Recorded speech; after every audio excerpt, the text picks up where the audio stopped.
Hi, my name's Tom, and welcome back to my series, Winds of Change.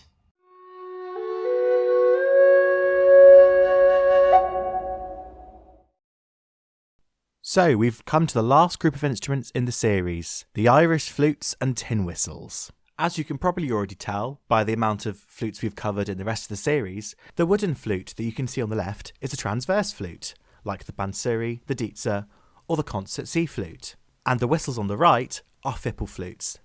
They're end blown and have a splitting edge. And just like the bansuri, the dietza, and the Native American flute, there are 6 finger holes, 3 for each hand.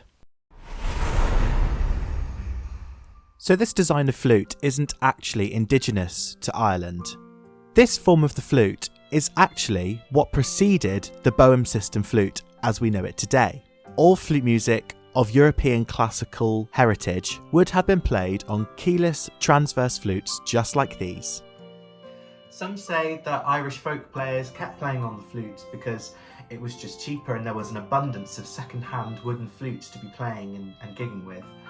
Although some folk players actually say that they stayed on the wood flutes because of the real warm quality to the flute.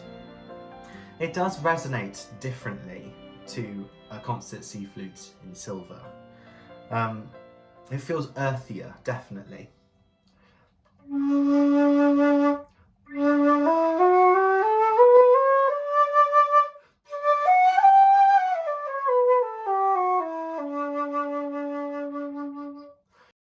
Whistles can be made out of any sorts of material nowadays, anything that's durable and easy to craft. A lot of the time, modern companies are now using plastics, which again, they're more in tune in the long term. Some of the older kind of like penny whistles, they don't survive as long and in such good condition. Whereas these plastic ones, they even have tunable heads. You can unscrew them to flatten and sharpen the sound. Low whistles traditionally are in metal just because it helps them resonate a lot more, and the plastic is ever so slightly muted and more dull in tone, but it can still project a lot.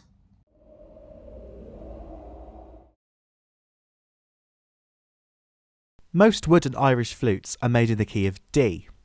However, tin whistles come in all sorts of shape and sizes and keys.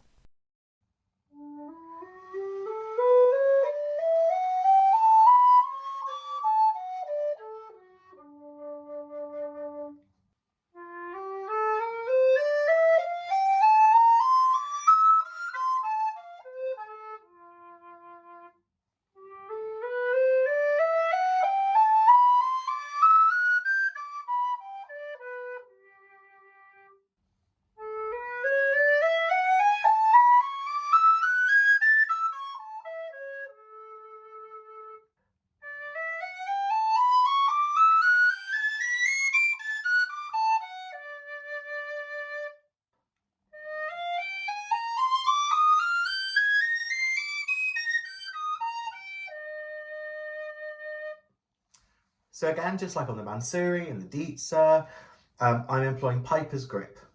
Traditionally, this probably would have actually this term piper's grip would have come from tin whistle players, purely because, again, these holes are very far apart and to play on the fingertips would be very uncomfortable. So I use my ring finger pads and then I just naturally cover with the curve of my fingers. And I'm still getting quite a tight seal.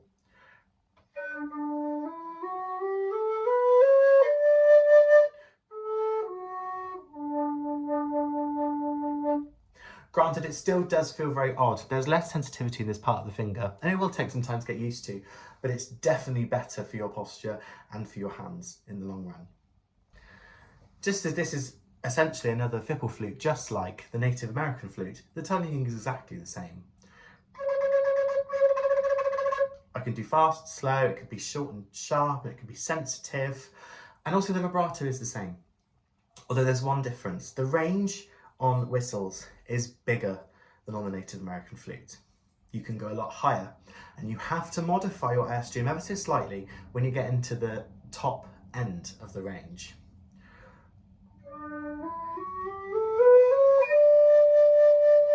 I would describe the airstream I use for the bottom of the whistle as hot air. However, the higher I get, I have to speed up the air, and it does have maybe a slightly colder quality to it.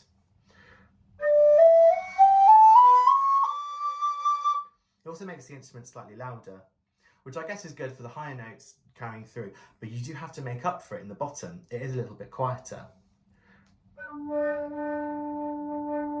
And there is a tendency to overblow. And again, it just skips up the octave. If I was to underblow and keep a hot airstream up the top, it goes flat. So you have to just accommodate this either way.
I do have to say, there is something about playing an Irish reel or jig on a wooden flute that really does make it sound so completely different than if I was trying to emulate it on my regular metal flute.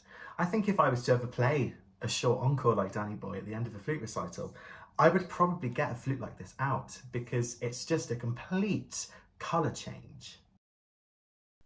So, that brings us to the end of this series. I really do hope that you've enjoyed watching these videos and learning along the way with me about these fantastic instruments.